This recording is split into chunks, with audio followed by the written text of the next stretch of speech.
Pai do Senhor, meus irmãos, boa noite. Amém? Amém? Amém. Glória a Deus por isso. Glória a Deus. Oi. Estão me ouvindo, né? Tá bom, amém. Glória a Deus por isso. Obrigado mais uma vez, pastor, pela oportunidade. E Diogo, tu desliga aqui para mim rapidinho. Então vamos falar nessa noite sobre Páscoa, amém? Amém? Amém, Pati? Amém. Glória a Deus. A gente precisa, a primeira coisa, entender, irmão, sobre Páscoa. Que Páscoa, ela é uma aliança de sangue. Aliança de sangue. E essa aliança de sangue, ela vem sendo revelada através da Bíblia Sagrada desde Gênesis, e ela vai seguindo uma linha de progressão até chegar àquilo que foi o nosso Senhor Jesus Cristo. Cara, isso é maravilhoso, porque eu não sei você, mas quando eu compro um presente, pelo menos eu, para minha esposa, eu quero logo entregar. Agora tenta imaginar Deus tendo que esperar 4.000 anos de história, de um plano que ele já tinha, e ele ter que ir desenvolvendo, até chegar à perfeição do seu Filho Jesus Cristo, para se entregar por nós. Cara, então eu acredito que Deus, ele ansiava por esse momento. Deus ansiava por isso. Então, para Deus falar sobre Páscoa, ele foi primeiro dando a conta-gota para o homem. Porque não seria interessante para Deus eu falar, cara, vocês pecaram, está aqui, ó. Pô, já foi, aconteceu. O homem não iria entender. Então, com isso, Deus desenvolve todo um plano de salvação. E ele começa a falar sobre a sua ira, sobre pecado, sobre o afastamento do homem para com Deus. Porque não existe, irmão, uma boa notícia se a gente não entender amar. Como é que a gente vai falar de uma boa notícia se a gente não sabe qual é a notícia amar?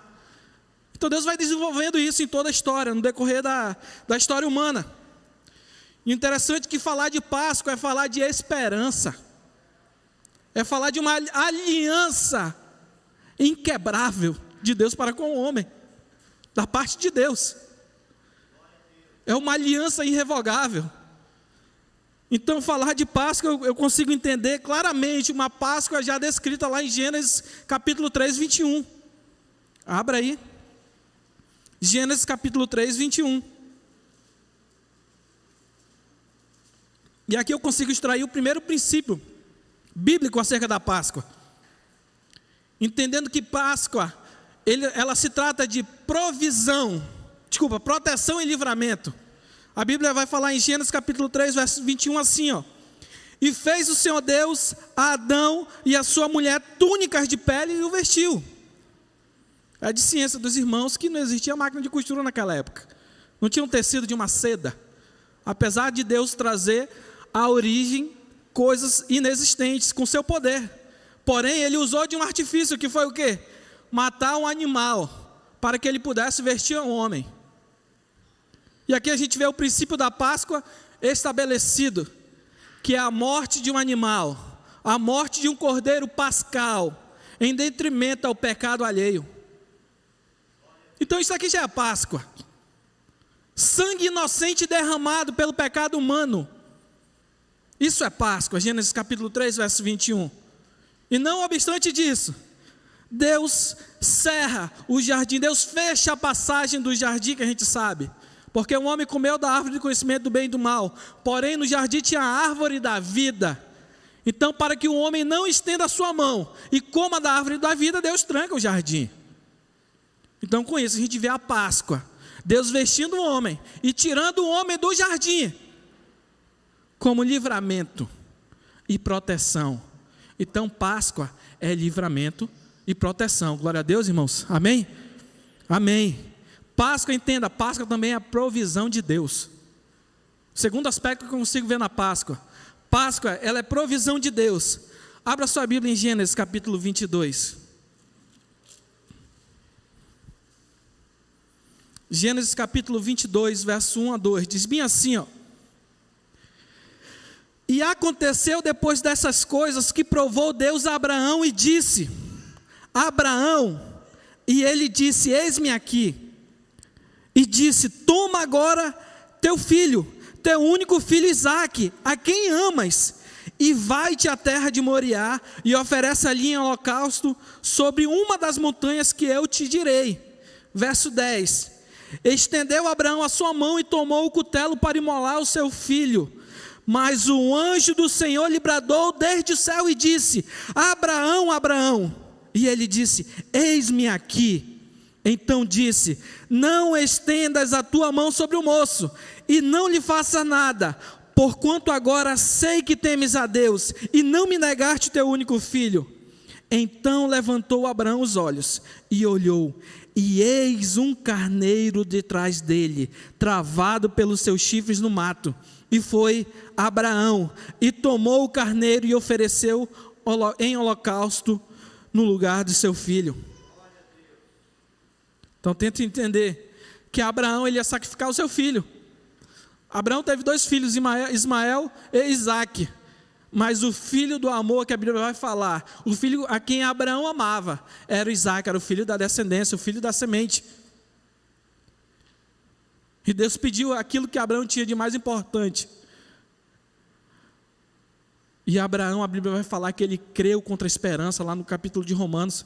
Tenta imaginar um homem de 100 anos, irmãos, que jamais não tinha condições de, vocês sabem, e ter que gerar filhos em plena velhice. Ter que gerar filho em plena velhice. E ele ter que entregar o seu único filho, aquele que ele tinha de mais importante, cara. Então Abraão, ele creu contra a esperança, porque ele sabia que no mínimo Deus poderia ressuscitar o seu filho.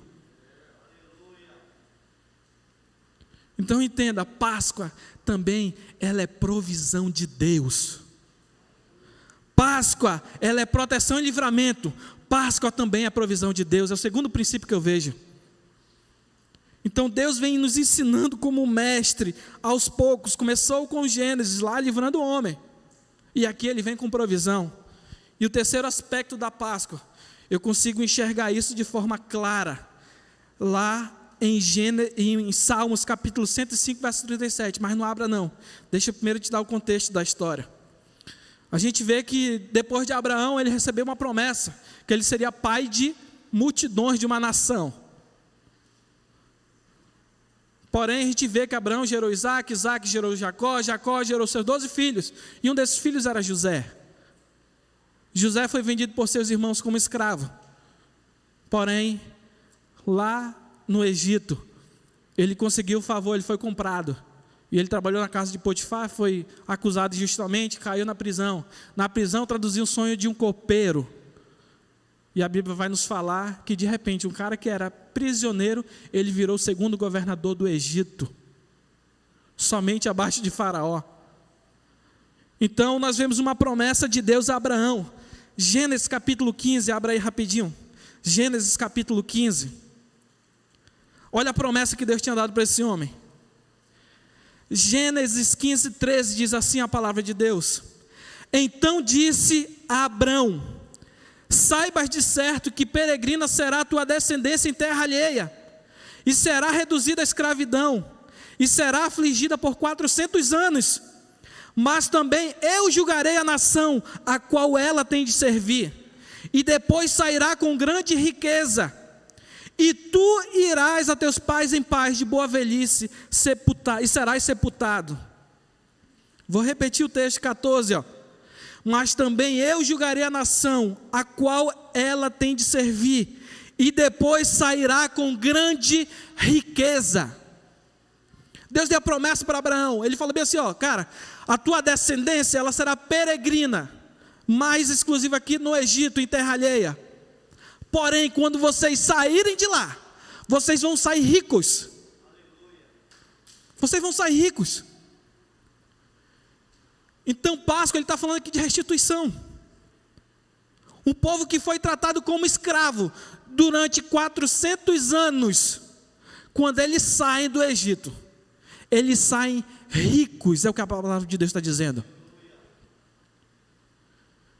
Então, lá em Salmos capítulo 105, verso 37, ele vai dizer a seguinte forma: Então, vou ler na versão Nova Almeida atualizada. Ó.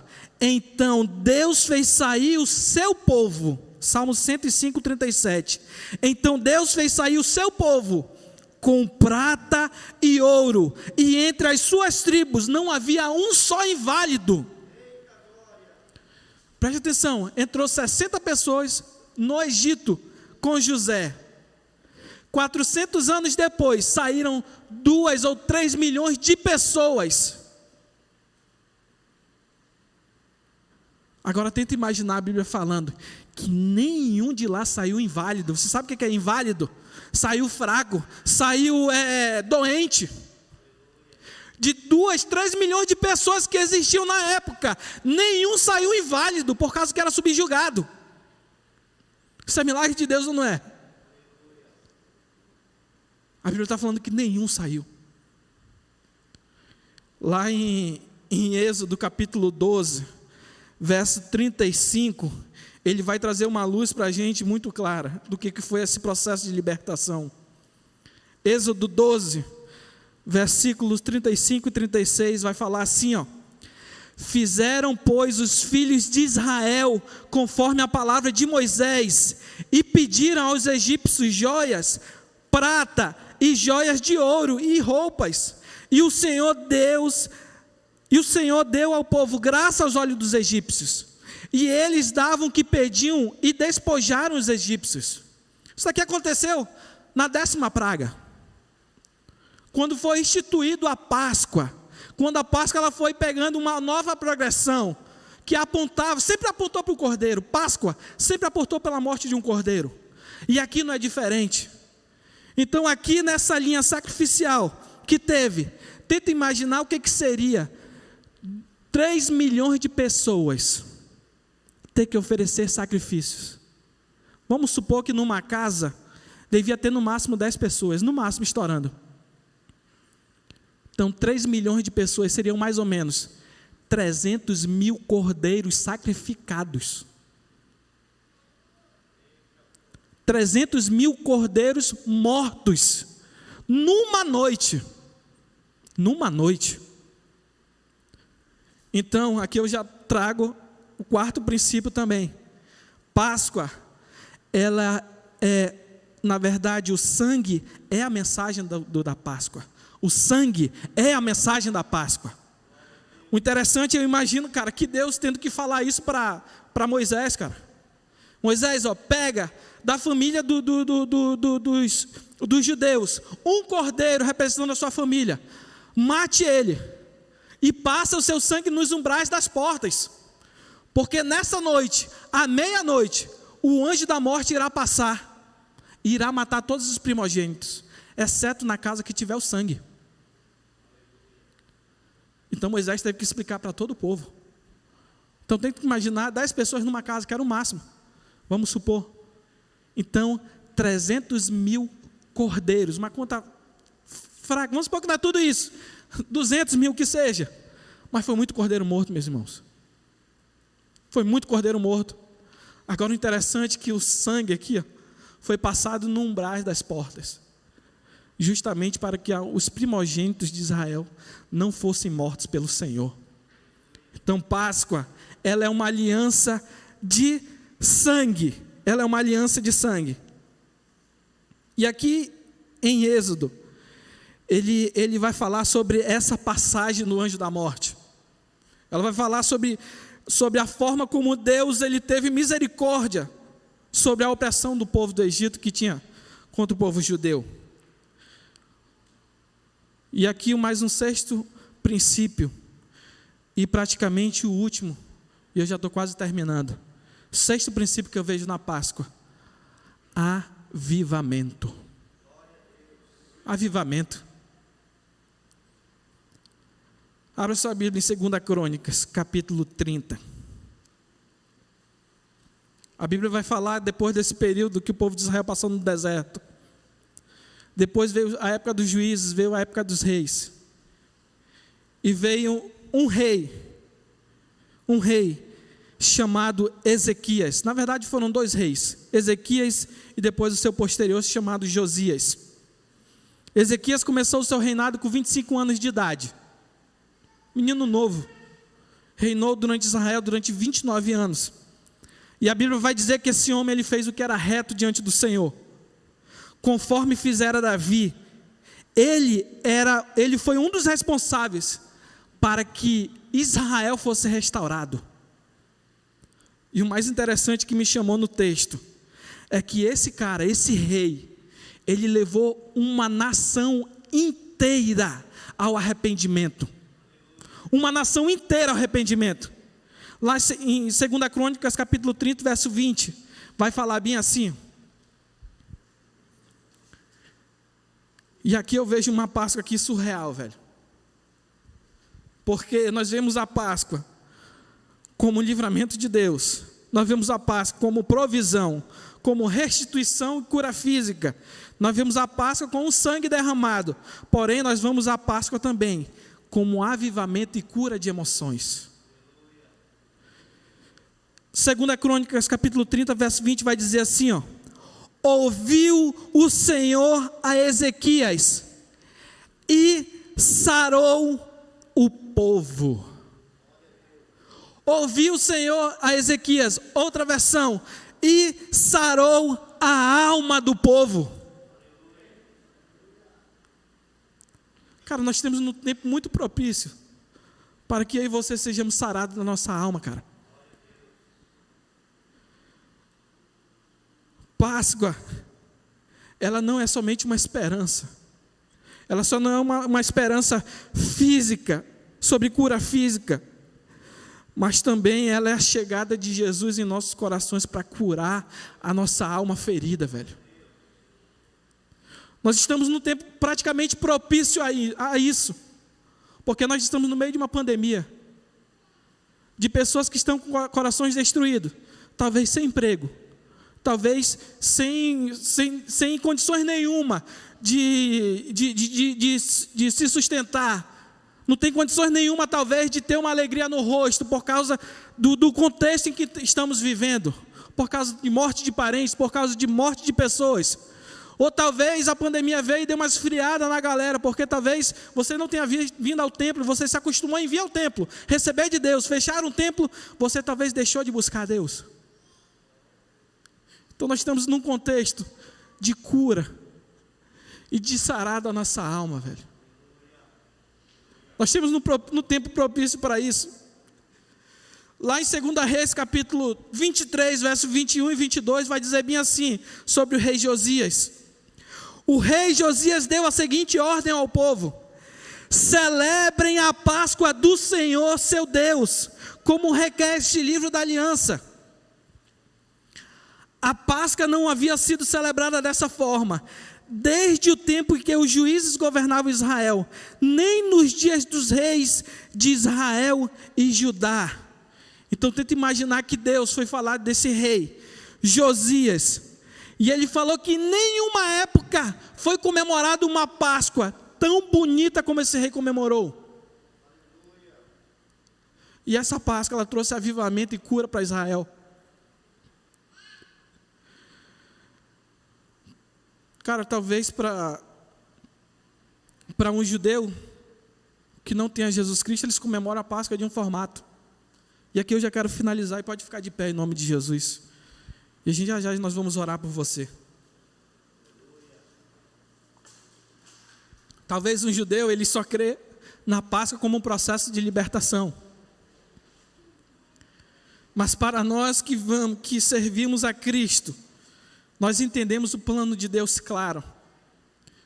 Gênesis capítulo 3, 21 vai falar da morte de um cordeiro.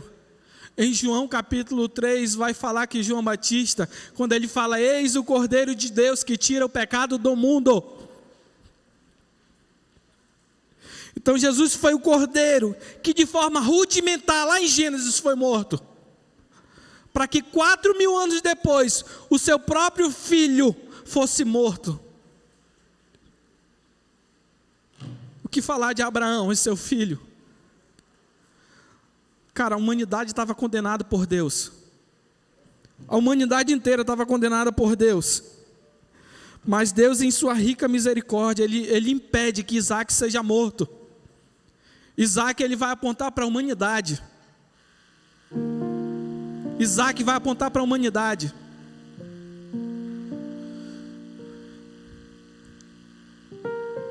E esse sacrifício do cordeiro, a provisão desse cordeiro, ele vai apontar para Jesus Cristo. Como quem diz, cara, se Abraão, ele não foi capaz de negar seu único filho, tenta imaginar Deus. Se Abraão não foi capaz de negar o seu único filho, cara, tenta imaginar Deus, se ele seria capaz de entregar. Se ele seria capaz de negar seu único filho.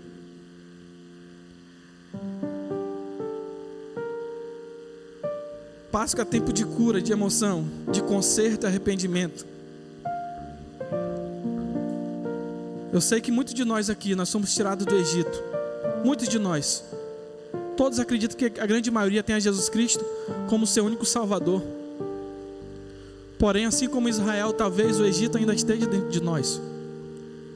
E nós precisamos passar por um processo de cura, de desprender as coisas do Egito. O povo de Israel, ele tinha uma falsa ideia que no Egito tinha carne. E pesquisando sobre a história bíblica, no Egito não tinha carne. Tenta imaginar um rei faraó tentar ter milhões de bois para sustentar o povo do Egito que comia carne. Eu sei que muitas vezes nós temos saudade daquilo que a gente era. Talvez a gente não tenha aquela saudade, aquele impacto da saudade, mas nós muitas vezes nós nos cortejamos com o Egito dentro de nós no mundo. E por vezes nós talvez deslizamos, talvez por vezes nós temos uma reação ao mundo que, cara, não condiz com a palavra de Deus. Cara, assim como eu e você, nós precisamos ser curados dessas emoções. Deus tirou o Egito de você, mas talvez você ainda esteja abraçado com o Egito. E eu quero fazer um convite para você nessa noite. Jesus Cristo, Ele morreu para que não fosse necessário a gente morrer. Jesus Cristo foi um substituto. Jesus Cristo foi o meu e teu substituto. A Bíblia vai falar que o meu e o teu pecado estava sobre Ele. A ira de Deus sobre a humanidade, o cálice da ira de Deus sobre a humanidade estava sobre Ele, cara. Era algo que era para mim e para você sofrer, velho. Mas aprove Deus ter um representante, seu único filho. Cara, a gente está conversando no GC essa semana que nós perdemos isso, sabe? Quando nós falamos Jesus está aqui, parece que isso daí não arde mais em nossos corações. Tenta imaginar eu falando para você, cara, olha ali, ó, o governador está entrando aqui. Cara, todo mundo vai olhar, vai se animar, vai se alegrar com a presença do governador em nossa igreja. Mas quando nós falamos que Jesus está aqui, isso não arde mais em nossos corações. Nós precisamos ser sarados por Deus, cara. Nós precisamos voltar aqui, ó, às origens. Nós precisamos ser libertos por Deus. Precisamos de libertação do Egito, cara. E aqui eu quero fazer um convite para você nessa noite.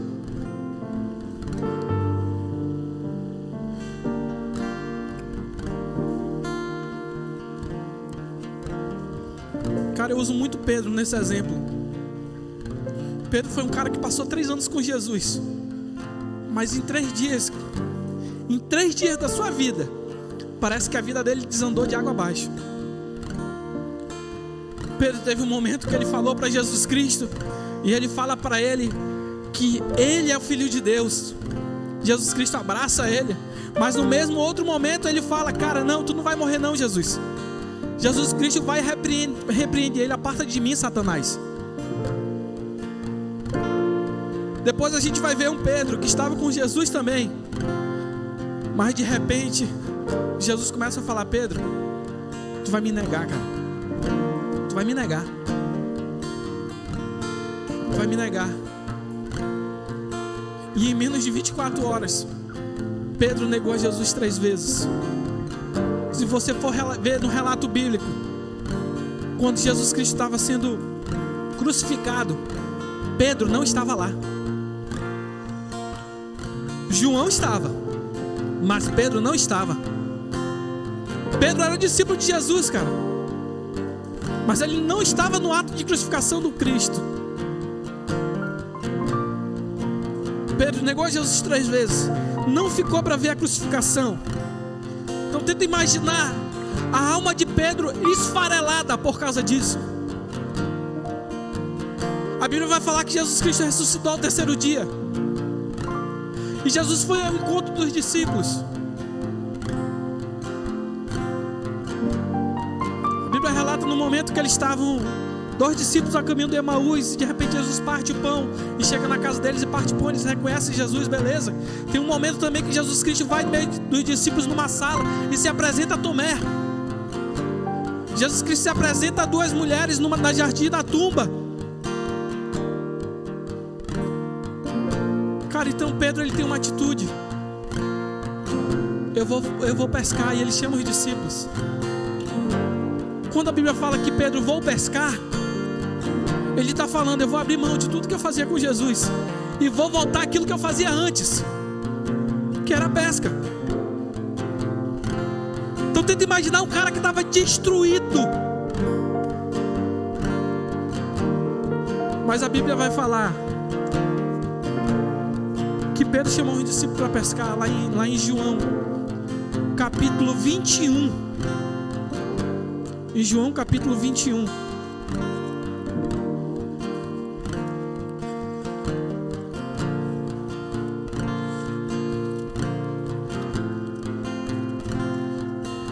João capítulo 21, do verso 1, lá no verso 3, vai dizer assim: disse-lhe Simão Pedro: vou pescar. Dizem-lhe eles: também nós vamos contigo.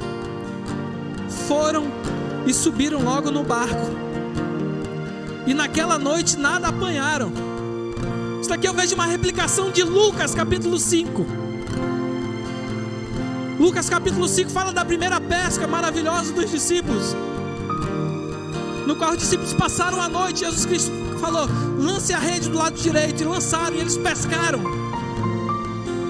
Pedro ficou com temor. Jesus Cristo deu uma palavra para Pedro: Pedro, a partir de hoje você será pescadores de homens, pescadores de almas.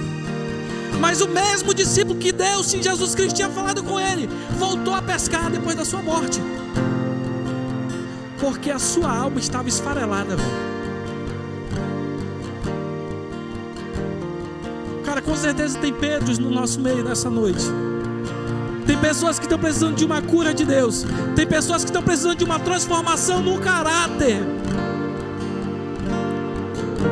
Talvez você voltou a pescar, você voltou a fazer as mesmas coisas que você fazia quando estava no Egito.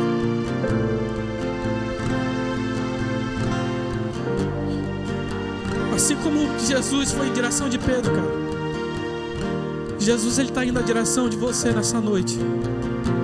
E a pergunta que eu faço para você é: como que você vai se portar diante desse convite de Jesus nessa noite? A palavra de Deus vai falar que nesse dia Jesus estava numa praia.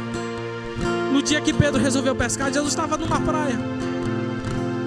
E ele viu todos os seus discípulos que pescavam na época. E eles estavam no meio do mar e pescaram a noite inteira e nada conseguiram. Jesus lança a mesma palavra: lança a rede ao lado direito. E a Bíblia fala que eles pescaram e teve muitos peixes e não rompeu a rede. João cutucou a Pedro e disse: é o mestre. Pedro, feito louco, pulou do barco e foi ao encontro de Jesus Cristo, cara. E a Bíblia vai falar que Jesus Cristo já estava com a churrasqueira ligada, assando um pão. Assando um pão e um favo de mel. E Jesus faz a seguinte pergunta para Pedro: traz um desses peixes para a gente. Jesus não tratou nada com eles ainda. Jesus primeiro comeu com eles. Mas a Bíblia vai falar que de noite, pela noite, lá no verso 15, ó, e depois de terem jantado, disse Jesus a Simão Pedro: cara, você sabe dos pecados que você comete. Você tem plenamente ciência disso. A tua consciência ora te acusa. ora não, mas você tem ciência disso. A Bíblia vai falar que depois de eles terem jantado, Jesus Cristo não foi com Pedro e foi falar: cara, por que você fez isso? Mas a pergunta de Jesus para mim e para você nessa noite é: cara, você me ama? Você me ama?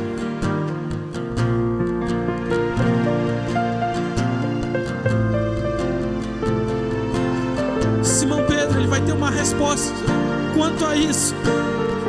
E aqui muitos vão acreditar que aqui foi o processo de conversão de Pedro.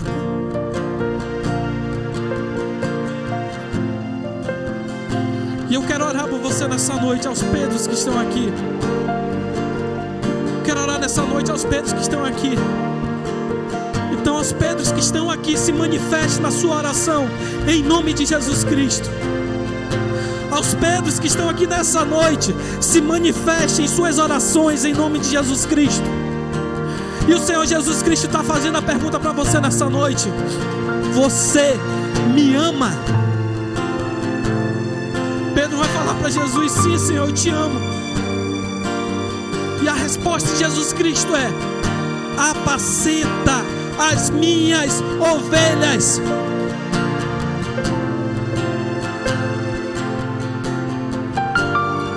Jesus Cristo te pergunta: cara, você me ama? Se você ama Deus, apacenta as ovelhas de Deus. Não fuja disso. Não fuja, cara.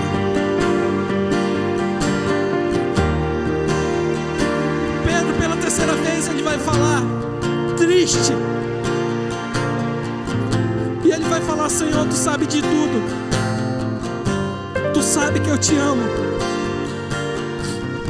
Então a resposta de Jesus Cristo nessa noite, cara: se você ama Cristo, apacenta as suas ovelhas. Apacenta a igreja do Senhor. Apacenta a sua família. Cuide da sua família. Não permita que essa família aqui, cara, não permita que esta família aqui ela seja envergonhada por causa do nosso testemunho, meu amigo. Lá em Efésios 2,19 vai falar que nós somos famílias de Deus. E família de Deus é lugar de ambiente seguro, é lugar de ambiente para ser tratado, é lugar de confronto. E Deus quer te confrontar nessa noite. Se arrependa diante de Deus, confesse seus pecados e ame aquilo que Jesus Cristo ama, a sua igreja. E vamos orar nessa noite. Senhor Deus e Pai, toda a honra, toda a glória seja dada ao teu nome, Deus.